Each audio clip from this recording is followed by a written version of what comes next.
El pensamiento romántico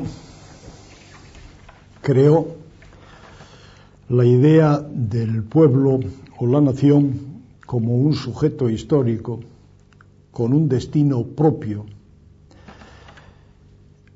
un mensaje, una idea que va a tener un desarrollo político a partir de los primeros años del siglo XIX.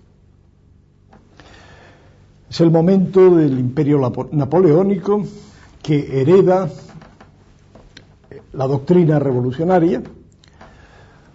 El mensaje de la revolución que había desarrollado en Europa, había sido la idea de la libertad de los individuos.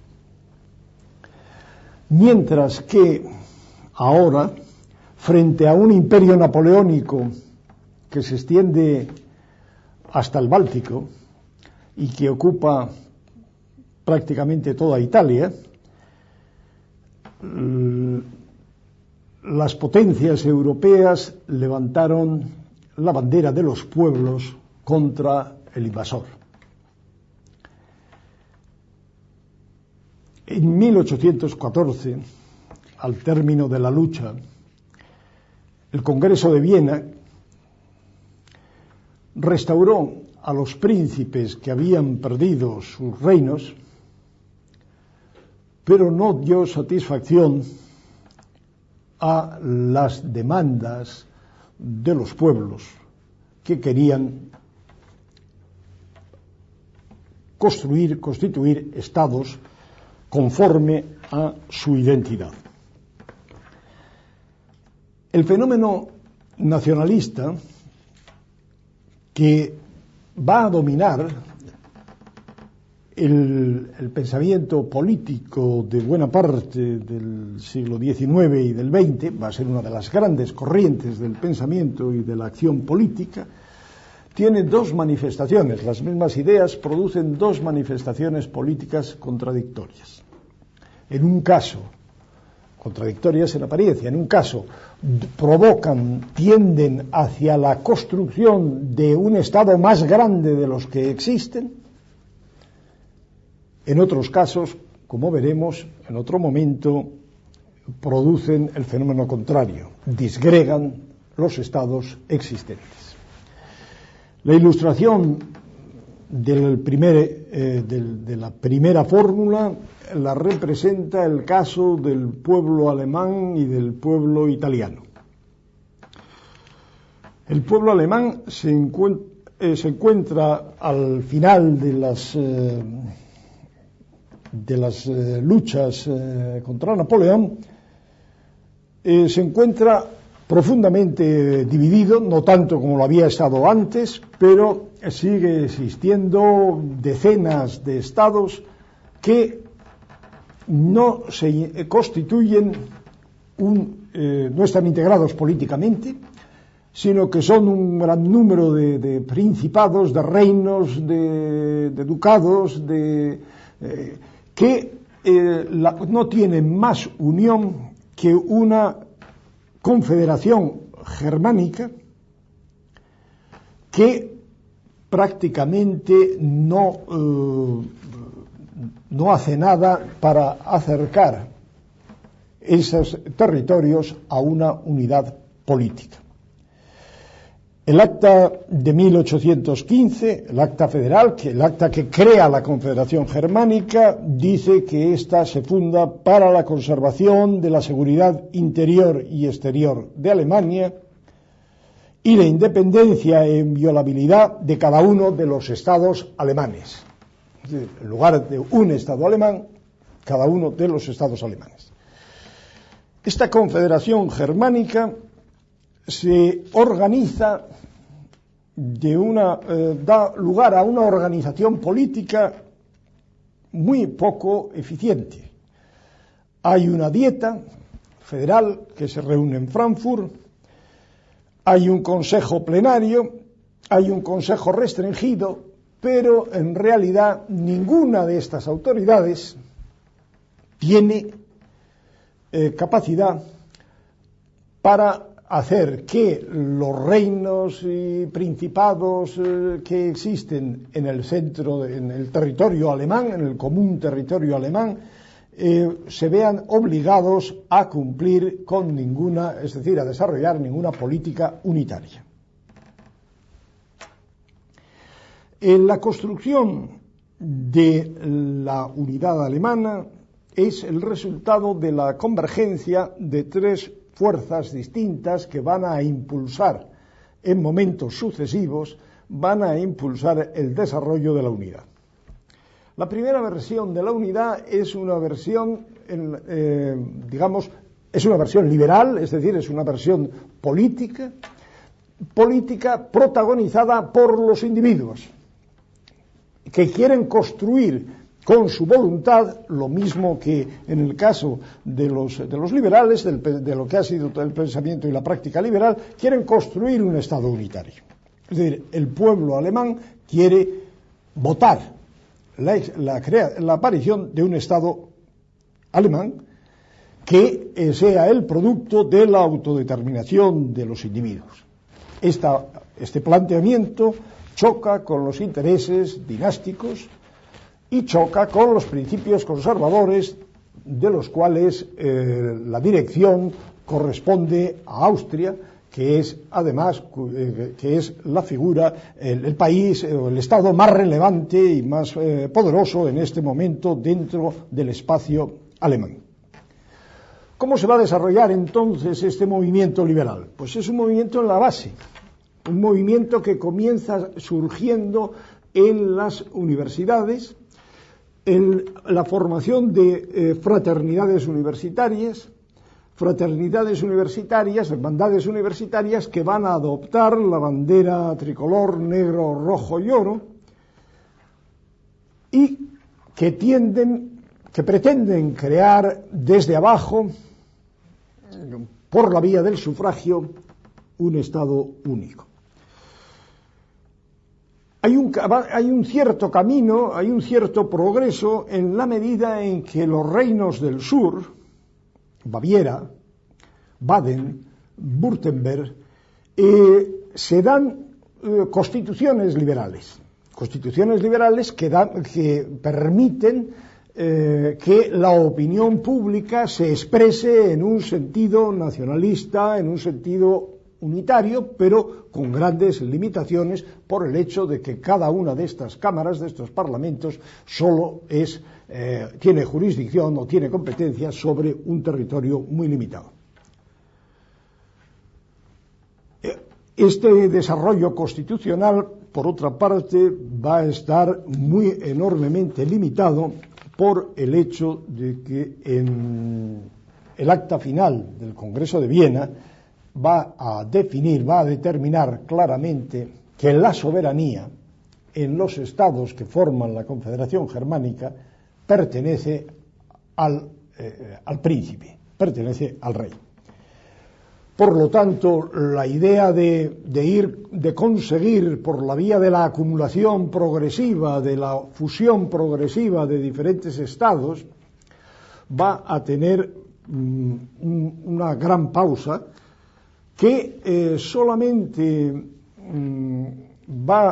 conocerá un momento de explosión y de esperanza en marzo de 1848. 1848 es un año estelar en la historia europea del siglo XIX por la serie de revoluciones, de movimientos revolucionarios que se producen a lo largo y ancho de Europa. En el espacio germánico, el movimiento triunfa, sorprendentemente, triunfa en Viena, triunfa en Berlín, triunfa en otra serie de capitales de estados alemanes, y como consecuencia de las iniciativas que se producen en la base, a partir de un meeting que se celebra en Heidelberg, se decidió la constitución de un comité que ha sido elegido en el propio meeting y al que se le encarga nada más y nada menos que la organización de las elecciones para un Parlamento nacional, por encima de todos los estados y por encima de todos los parlamentos o dietas que existían en Alemania. A pesar de que este comité no tiene ninguna autoridad definida ni establecida en el sistema político, su llamamiento va a ser escuchado y se va a reunir sucesivamente un preparlamento y una asamblea constituyente nacional germánica. Una asamblea que no es la asamblea de un Estado, sino de un colectivo, de un conjunto de ellos, que no hay ninguna autoridad política que la haya convocado, sino simplemente este grupo, y al mismo tiempo esta asamblea le falta, digamos, la vocación revolucionaria o la capacidad revolucionaria para asumir el poder y desde el poder, habiendo asumido el poder, proclamar la unidad de Alemania. En efecto, el momento crítico de la asamblea es el momento inicial, si va a asumir o no va a asumir la soberanía nacional. No lo hace, y a partir de ese momento la asamblea lo que trata de construir es un texto constitucional y trata de buscar un rey, puesto que la asamblea se declara monárquica.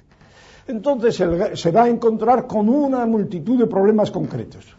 ¿Será una gran Alemania incluyendo a Austria o será una pequeña Alemania no incluyendo a Austria? ¿Quién será el emperador de esa Alemania que se va a construir? En este punto, cuando se llega al momento crítico, cuando se hace la oferta de una constitución y de una corona imperial procedente de la votación popular que elige al rey de Prusia, el rey de Prusia rechaza la oferta diciendo que el trono no se recibe del pueblo, sino que el trono, la corona, se recibe de Dios. Y por consiguiente, a partir de este momento, todo ese trabajo lentamente realizado, una constitución, un emperador, todo ese acuerdo, se viene rápidamente abajo y las cosas vuelven a la situación anterior. El movimiento liberal ha perdido definitivamente el protagonismo. Al margen de él se está produciendo un fenómeno muy importante de integración económica. Fenómeno de integración económica que se ha iniciado a la altura de 1819, es decir, muy a comienzos de siglo, con la creación por Federico List de la Asociación Comercial e Industrial de Alemania. ¿Qué es lo que piensa y qué es lo que quiere esta asociación? Esta asociación busca la integración económica a través de una fórmula que es la unión aduanera, es decir, la eliminación de las barreras aduaneras que separan unos reinos de otros dentro de Alemania. Es lo que se conoce con el nombre de Zollverein y que se constituye en 1834 y que se va extendiendo con relativa rapidez, produciendo una unidad económica alemana mucho antes de que exista una unidad política alemana. La manifestación más clara de este programa, y de este programa que detrás de su apariencia exclusivamente económica tiene unos intereses políticos muy claros, lo encontramos a la hora de construir la red ferroviaria. el propio Liszt, que es la figura decisiva en todos los asuntos económicos de este periodo, el propio Liszt impone, ignorando totalmente la realidad política del momento, impone la construcción de una red centralizada como si el espacio alemán fuese un espacio político único. Y así, en 1846 existe ya un ferrocarril Berlín-Hamburgo que es un ferrocarril internacional.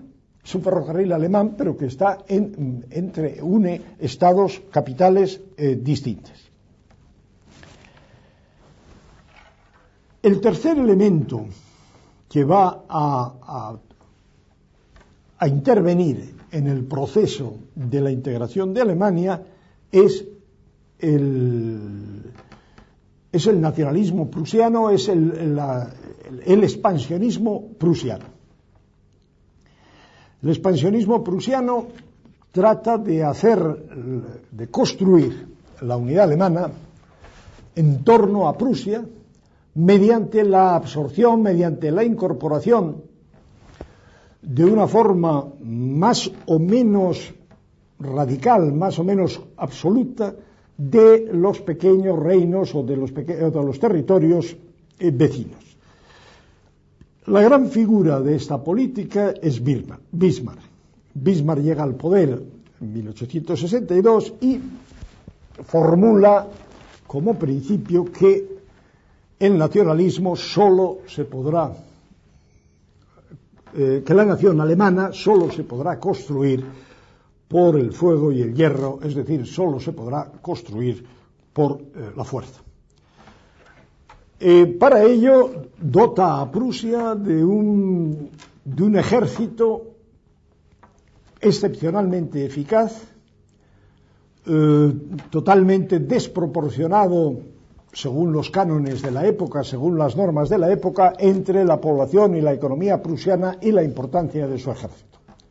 Tiene un ejército mucho más poderoso que va a revelar su gran eficacia en un lustro de conflictos, en un corto periodo de conflictos militares decididos de manera espectacular, con gran brillantez, en guerras que van a establecer precisamente la supremacía militar. No solamente van a producir la unidad de Alemania, sino que van a establecer la supremacía militar alemana en el continente.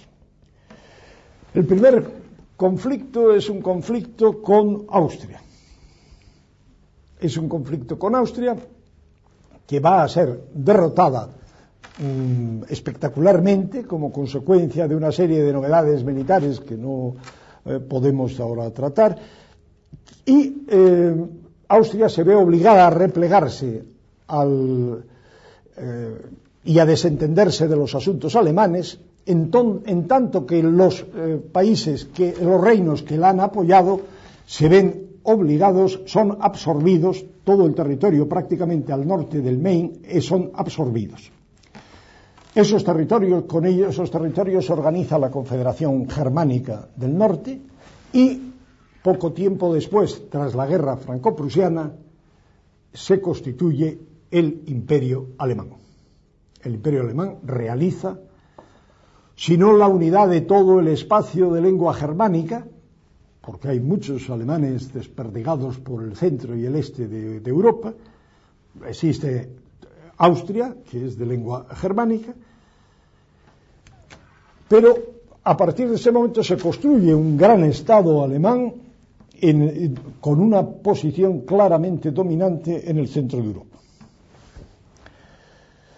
En relación con este movimiento, paralelamente, al mismo tiempo que transcurría este proceso, se desarrolla el proceso de la unidad italiana. En la unidad italiana, es decir, Italia después de Napoleón, aparece dividida en toda una serie de territorios, de reinos con dependencias distintas. La parte norte está en manos de Austria o de príncipes austriacos. Milán y Venecia están incorporadas al Imperio austriaco. Toscana está en manos de un archiduque. En el centro, una gran zona del centro constituye los estados pontificios. Y en el sur hay el reino de Nápoles en manos de los Borbones, y la figura, el reino más avanzado que va a realizar la unidad italiana es Saboya o Piamonte. Esta es la situación, este es el punto de partida que va a durar durante medio siglo, va a permanecer sin cambios relevantes. Pero en la década a final de la década de los 50, Piamonte se asocia consigue la alianza de Napoleón III, y con el apoyo de Napoleón III se produce la lucha contra Austria. En la lucha contra Austria sigue el desarrollo de las batallas.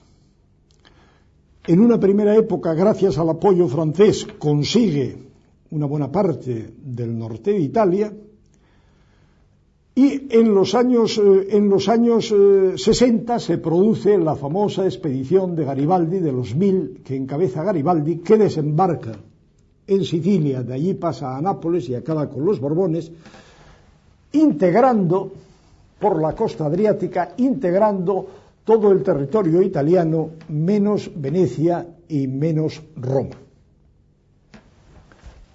Nuevos conflictos le permitirán sucesivamente, antes de que termine la década de los 60, le permitirán conquistar Venecia, con ocasión coincidiendo con la guerra